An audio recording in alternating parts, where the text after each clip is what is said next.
cómo no la podemos grabar. Lo único es que esta parte no es la clase todavía. Esta parte Ah, era algunos disculpe. comentarios sobre los ensayos que he recibido, pero no importa, está bien. Gracias, profe. Miren, cuando hablamos de dilema en realidad significa la parte más pequeña de una duda. Es cuando se genera una duda en torno a dos alternativas. Por ejemplo, la gente que habló del caso de Cuba, y voy a agarrar de allí,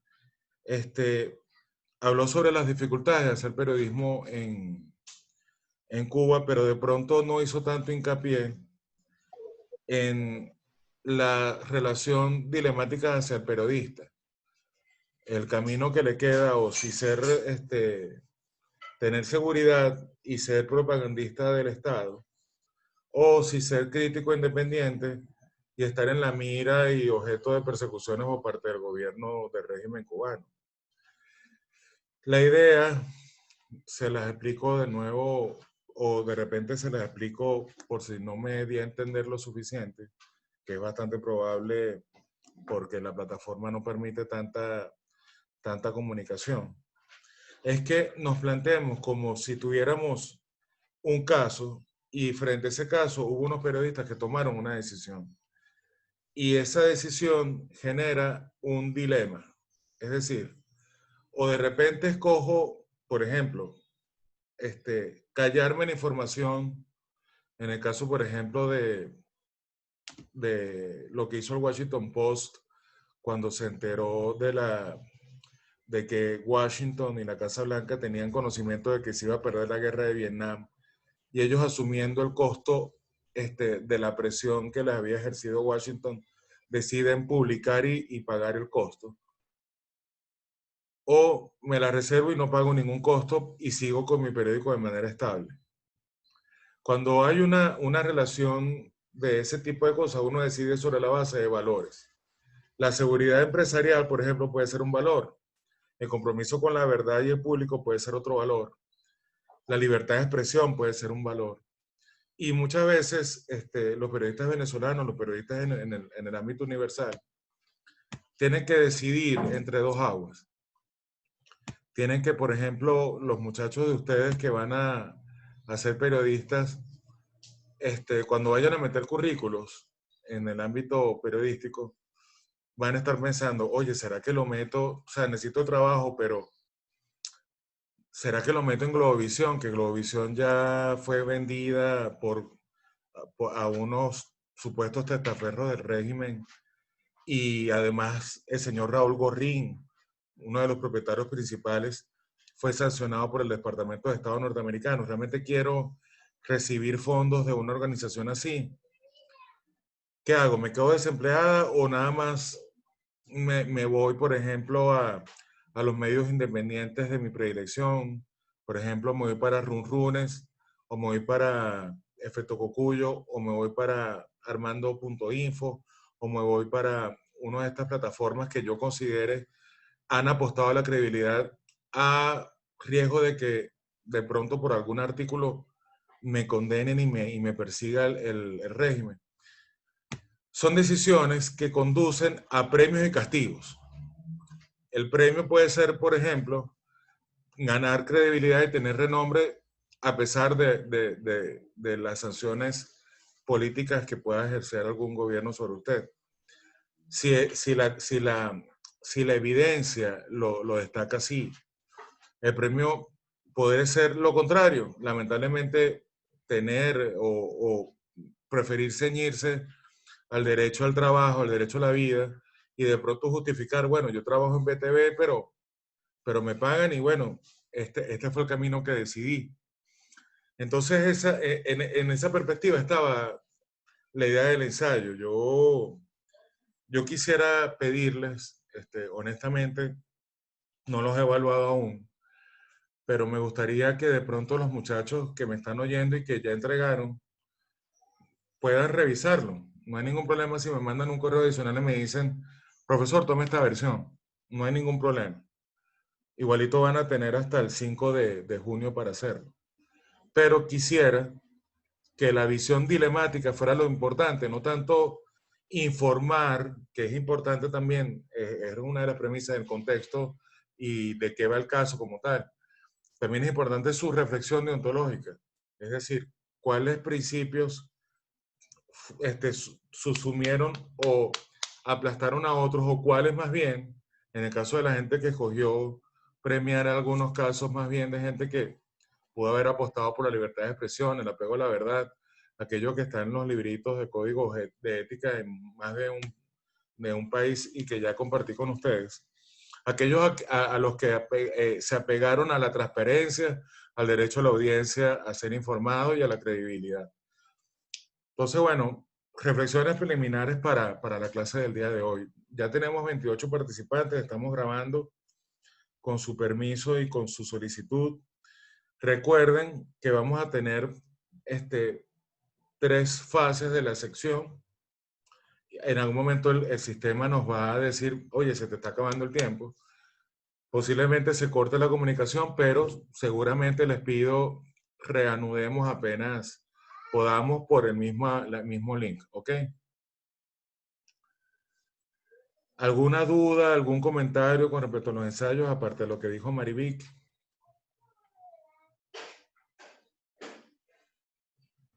Profe, yo tengo una pregunta. Dígame, María Fernanda.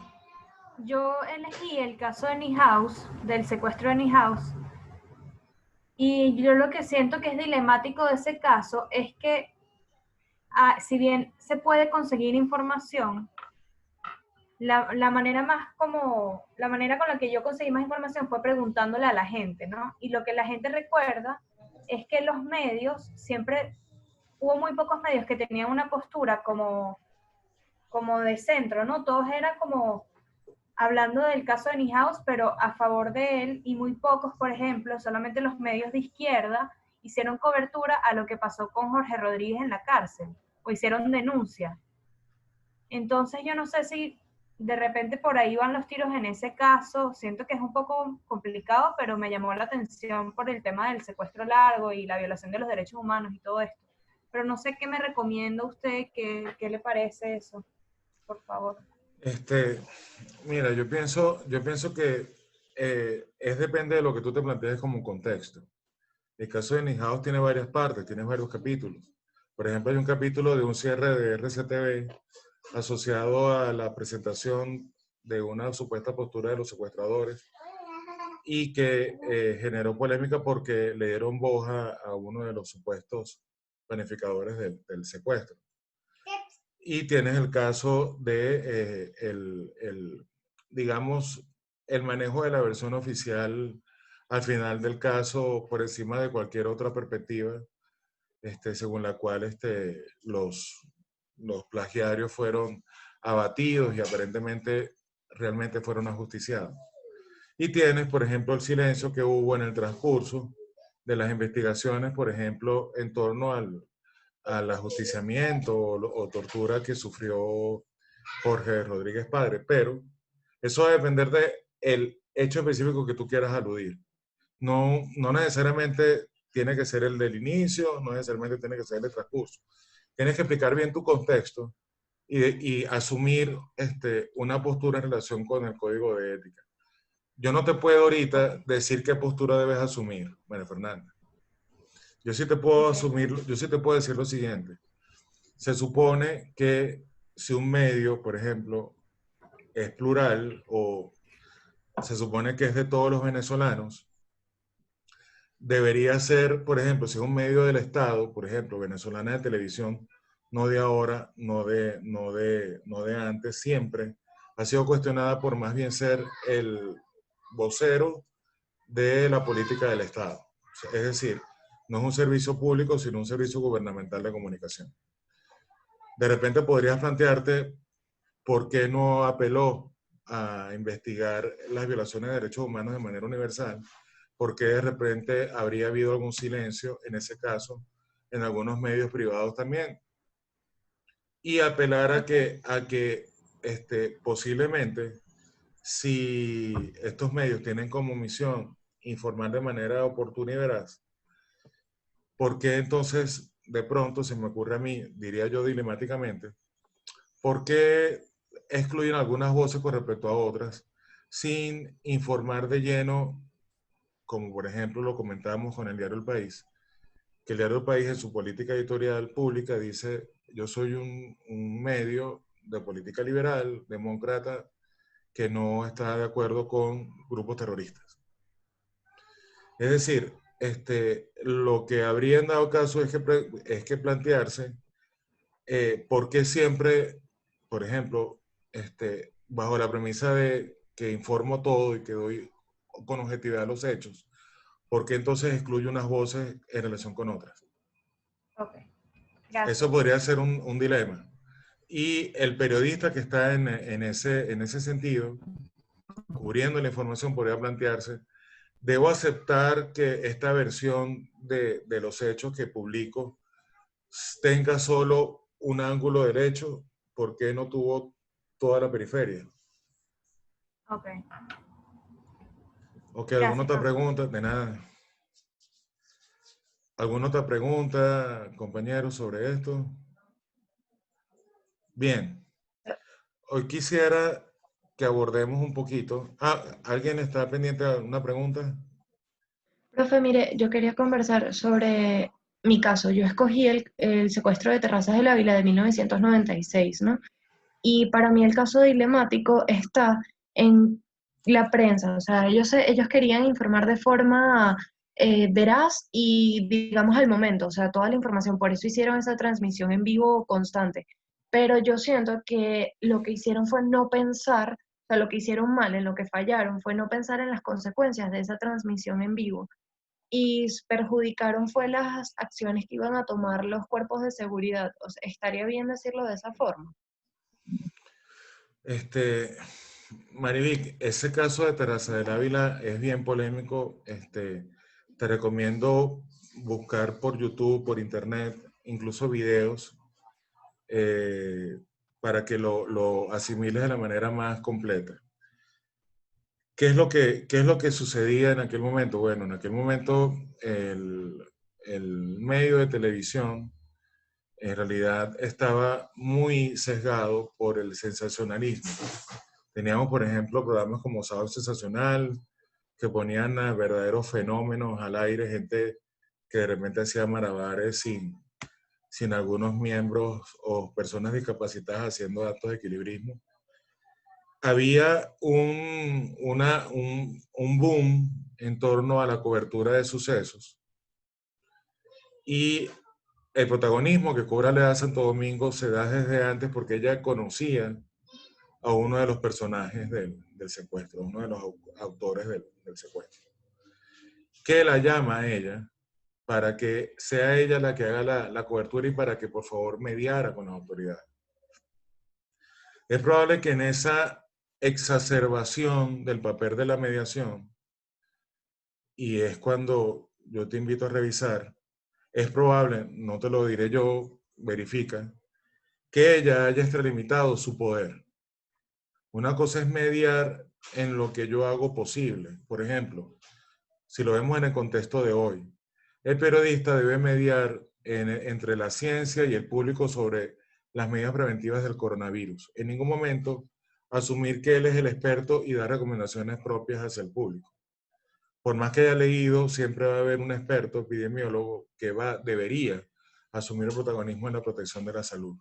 Por alguna extraña razón, la cobertura parece haberse extralimitado a un punto de que en algún caso tal vez las operaciones de la policía se vieron sesgadas o moderadas por la periodista. Debía la periodista, en función de la información, asumir el rol también de mediación. Conocía ella de técnicas de mediación con secuestradores, conocía ella de técnicas de acción y operación en caliente en motivo de rehenes, en caso de rehenes. Esa es la pregunta que deberías tratar de contestar allí. Perfecto, profe, gracias. A ver, ¿alguna otra pregunta de los que ya estén conectados sobre lo que llevan del ensayo para poder empezar la clase?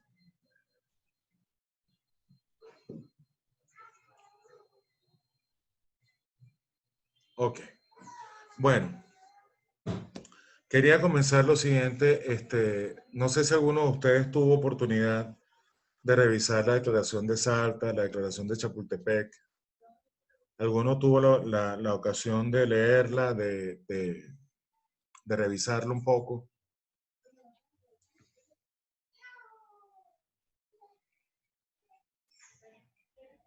¿No? Ok. Bueno, vamos a empezar Sí, hablando un profe, poco. Ajá, cuénteme, ¿qué me habla? Anaí. Ajá, Anaís. Bueno, Cuénteme ¿de cuál? de la declaración de Chapultepec, por ejemplo, ¿qué obtuvo sobre este acuerdo que a pesar de que era entre medios se hizo un poco más extensivo a la sociedad y comprometió a algunos ejecutivos? Bueno, realmente lo que yo anoté de la declaración de Chapultepec, porque ellos ponen 10 principios, anoté 3 de los que más me llamaron la atención, y lo que hace que consiste en que ninguna ley o acto de gobierno puede limitar la libertad de expresión o de prensa sin importar el medio que se trate, ¿no?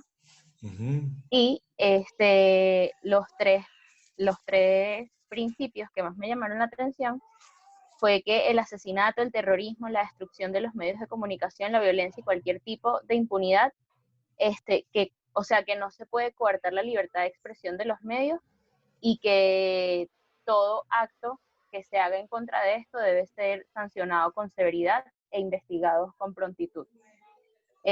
También me gustó que dentro de los principios dice que la credibilidad de la prensa está ligada al compromiso con la verdad, a la búsqueda de la precisión, y es más de lo que ya sabemos que también está en nuestro código de ética. También dice que el logro de estos fines es la observancia de los valores éticos y profesionales que no deben ser impuestos, o sea, es como que nosotros lo debemos asumir y tomarlo como, no sé si, objeto moral. Y lo que más me gustó de ese principio es que dice que en una sociedad libre, la opinión pública premia o castiga, y eso me pareció muy acertado.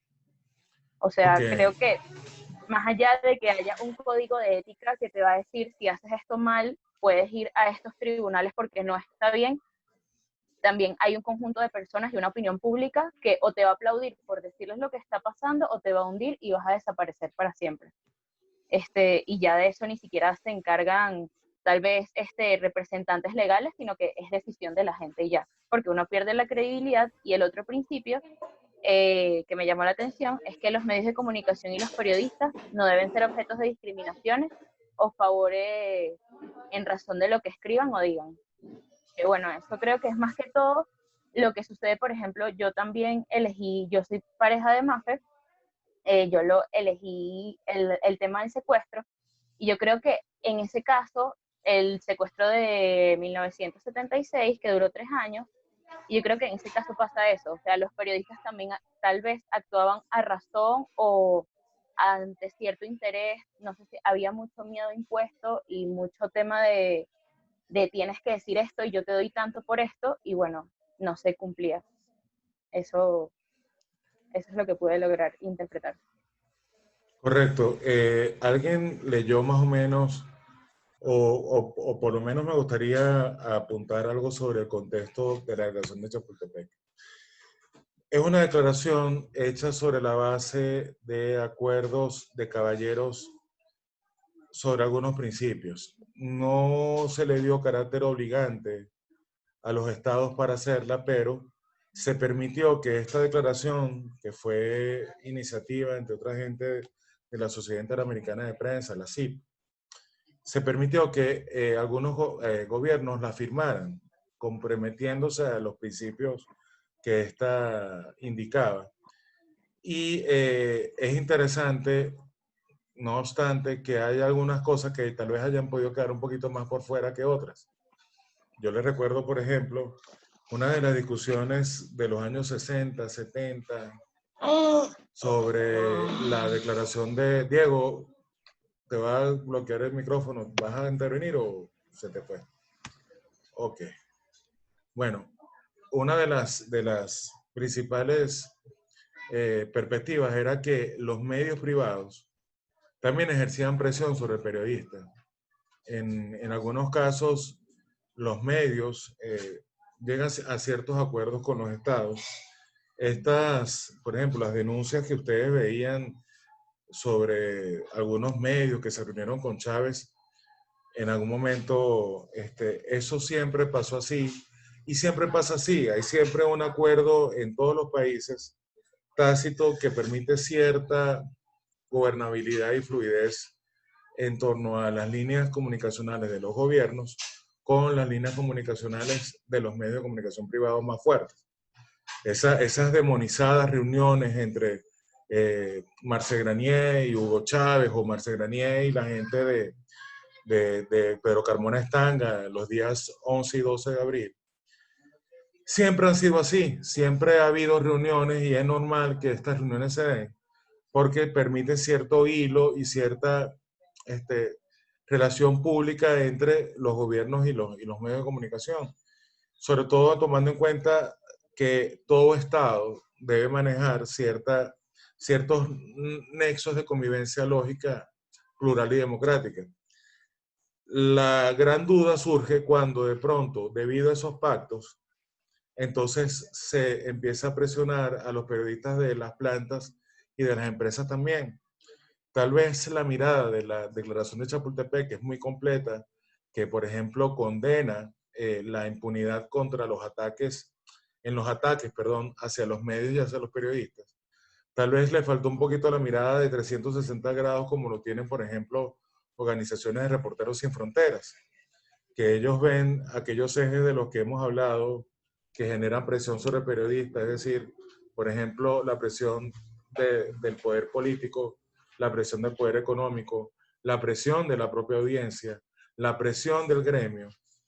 Ellos ven esto como un todo y también incluye la presión de los actores sociales, que es lo que vemos en la declaración de Chapultepec, que hace más alusión a la presión política, a la presión de los actores sociales, es decir, crimen organizado, violencia, impunidad en función de las publicaciones contra terceros, de los periodistas, pero de pronto le falta un poco de entender la presión que la propia empresa privada puede ejercer sobre el medio.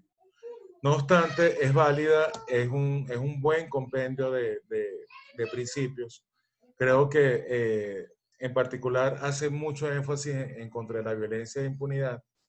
De hecho, en México, por citar algo, existen algo que se deriva del acuerdo de Chapultepec, que son los mecanismos de protección a periodistas, mecanismos de protección que lamentablemente no han evitado que México tenga la más alta cifra de periodistas asesinados del continente.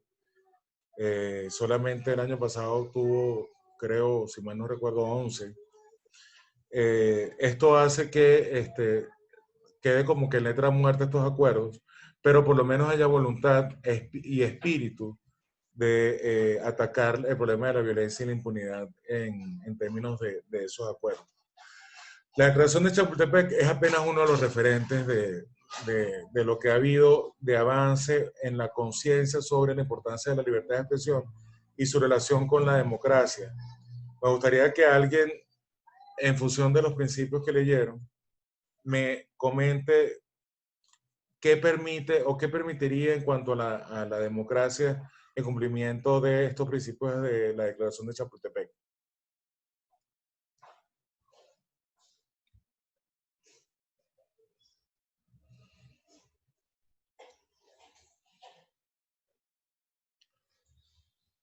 No todos a la vez, por favor. A ver, a ver.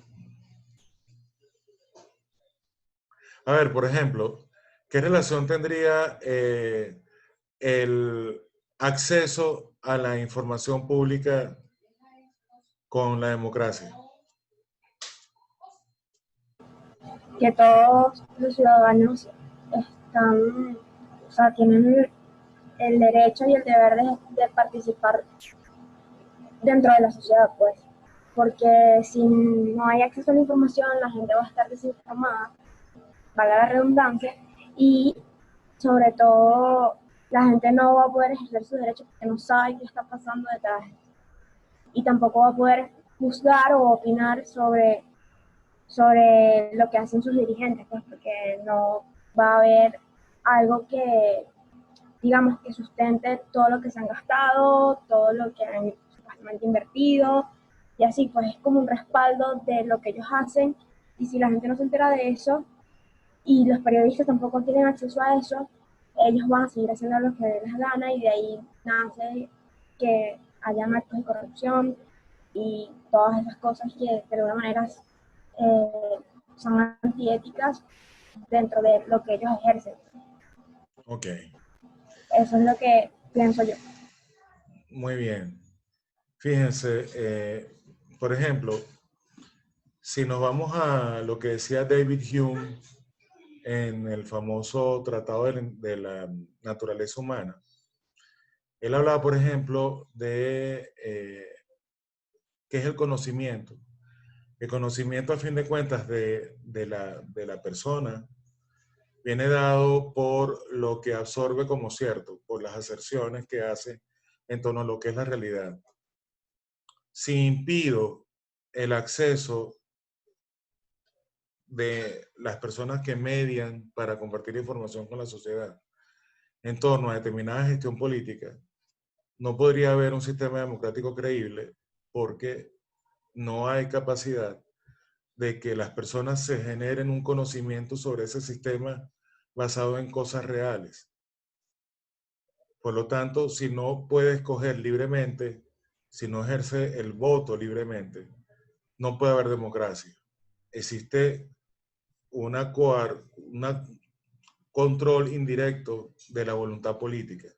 Eso no es democracia porque la democracia es el gobierno del pueblo, por ejemplo. Por ejemplo, ¿qué pasa si yo no permito que haya punición, castigo ejemplar a las personas que asesinan o vulneran un derecho de un periodista? Por ejemplo, un grupo narcotraficante mata a un periodista porque publicó que hay un narcotráfico en determinada zona de México. ¿Qué vulnera eso en la sociedad? ¿Cómo yo podría revertir eso? Si yo le doy castigo, ¿se puede revertir eso? Si yo hago una punición ejemplar, ¿se puede revertir eso? Bueno, yo creo que tal como revertir, no creo que haya manera de revertirlo porque ya la vida estaría tomada. Sin embargo, creo que un Estado tiene la obligación de responder y darle la importancia a ese caso que amerita, porque si no se le da la importancia, no se le da un espacio, entonces se va a seguir repitiendo porque la gente va a decir, bueno, si a él se lo hicieron y no pasó nada, yo también lo puedo hacer. Entonces, nada, creo que es eso. En efecto. ¿Y cómo queda desguarnecida la sociedad o la posibilidad de comunicar esa información? Si yo no doy castigo ejemplar y si dejo que haya impunidad en tema de violencia y asesinato de periodistas en el ejercicio de su labor. Bueno, lo que pasa acá en Venezuela, que pierden credibilidad, la gente dice como que, bueno, igual no van a hacer nada, o la gente pierde como ese respeto a las autoridades, porque es una autoridad realmente. Y en términos de democracia, ¿qué sucede allí? Si la democracia es el gobierno del pueblo, Se pierde la participación. y si la democracia se basa en que el conocimiento de la realidad genera una voluntad política para generar continuidad en una gestión o cambio político en una gestión o cambio de gobierno sobre un sistema político democrático aparentemente. ¿Qué pasa si yo cohíbo la capacidad de la sociedad utilizando mecanismos indirectos para acallar la voz crítica del periodista? Si yo no le doy castigo ejemplar a un determinado agresor, asesino de periodistas, alguien que de repente vulnera el derecho a la libertad de expresión, que precisamente permite el derecho a la comunicación, y el derecho al acceso y a la recepción de la comunicación. Yo no estoy contribuyendo a que haya una opinión pública basada en la verdad, porque la verdad tiene un precio demasiado alto y el periodista se enfrenta entonces a un dilema: ¿vivo o me expreso? Si ese es el dilema, muchos periodistas lamentablemente escogerán: prefiero vivir tranquilo. Y bajo esa percepción, la comunicación en esa sociedad está sesgada, está manipulada y genera cualquier cantidad de vicios alusivos al miedo. Un Estado democrático de avanzada no solo permitiría protección al periodista, castigos en para el periodista, sino que daría toda la transparente explicación de la investigación en torno al asesinato o vil agresión a un periodista. Estados de avanzada, por lo menos si no pueden prevenir el homicidio, lo castigan de manera ejemplar, incluso agravando las penas, porque lamentablemente no es lo mismo matar a un miembro de una banda contraria en un tiroteo o en un secuestro y plagio de un ciudadano, que acabar con la voz de alguien que informaba a millones y millones de personas a través de un portal de internet o a través de un medio impreso. Porque es un delito que no solo se convierte en homicidio, sino es un delito que trasciende a un daño a la colectividad. Ya es una voz que se pierde en función de estar en conocimiento de una investigación periodística, por ejemplo. Entonces allí se afectan las democracias. La Declaración de Chapultepec, una de las cosas buenas que tiene es que procura defender las garantías democráticas para el ejercicio del periodismo. Pero, como tal vez todo eje de principios, estuvo digamos que muy modulada por una visión liberal de la labor periodística, y esto no va en detrimento de su gran uso, sino que dejó por fuera, por ejemplo, las presiones económicas. Yo les puedo poner casos de periodistas que por presiones económicas deciden no publicar un tema tanto en Estados Unidos como en cualquier otro país.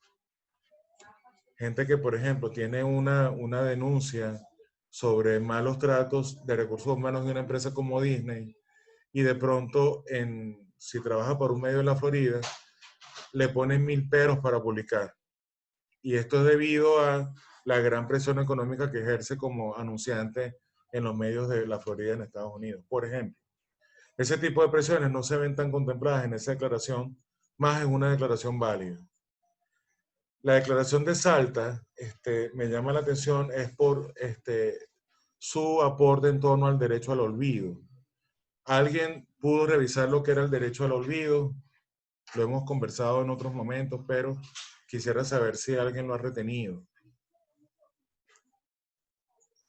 Es que puedes suprimir tus datos personales de algo a lo que ya te has decidido suscribirte. Bien, ¿alguien ¿No? más? Sí. Profe, ¿me escucha? Sí, la escucho, Loredana. Bueno, que yo lo poco que puedo leer es que también es un derecho que protege los datos personales, la imagen propia y también como que el derecho al secreto, ¿no? Ajá, pero ¿cómo es eso el derecho al secreto? ¿Qué debería estar en derecho al secreto? ¿Cuál es el límite del Quizás, derecho al secreto? no sabría decir exactamente, pero sería como que algún tipo de información personal que pueda perjudicar a otro grupo de personas. Y como este perjudicaría a otros, es por eso que quizás se respeta el secretismo del mismo. Ok, yo les voy a poner un ejemplo. Vamos a suponer Pero yo que... supongo, Ajá, cuénteme. nada, que yo supongo que el derecho al secreto es eso, que si tú te unes a una plataforma o das tus datos en un lugar, primero bueno, lo primero que me pasó, que no lo había dicho, es que me di cuenta que o sea, tú tienes la posibilidad de verdad de dejar de suscribirte de algo. Por ejemplo, hay una plataforma que si tú te vas al final, cuando te suscribes para que te lleguen correos de recetas fitness, suponiendo. Entonces yo formo parte de esta plataforma y si te vas al final de los correos que ellos te envían, hay una licencia en donde si tú le das a un botón puedes desuscribirte y no vas a recibir más tu información y ellos eliminan tus datos de su plataforma. Entonces, lo que yo asumo para lo que funciona el derecho al secreto es que, bueno, es eso, pues es como que yo te doy mis datos, pero tú los tienes que proteger, no se los puedes vender ni entregar a cualquier otra persona, que eso es más o menos lo que pasó en la elección